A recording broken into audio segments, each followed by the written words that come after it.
இந்த தென்னை மரத்தில் பாருங்களேன், ஒரு அணில் சூப்பராக விளையாண்டுட்டுருக்கு. இந்த அணில் வந்து எங்கள் வீட்டு சைடில் வந்து அங்கிட்டு ஒரு வேப்ப மரம் இருக்குது. சூப்பராக இருக்கும். தலை தலைன்னு வேப்பம்பூவோட அழகாக இருக்கும்.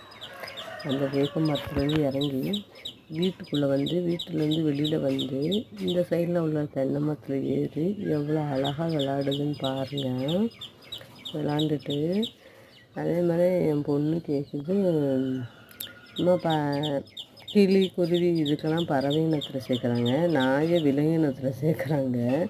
இந்த அணில் எந்த விதமாக சேர்க்கறது, பறவையா இல்லை விலங்கான்னு கேட்குது. இது பதில் சொல்ல தெரியல.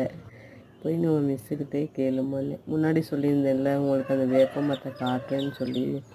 அந்த வேப்பம் மரம் பாருங்க எவ்வளோ பச்சை பசேன்னு வேப்பம்பூ அழகாக இருக்குது பாருங்கள். சூப்பராக இருக்கா. இந்த மரம் இல்லைன்னா வீட்டுக்குள்ளே இருக்கவே முடியாதுப்பா. டாடா பாய், பார்த்துக்கோங்க.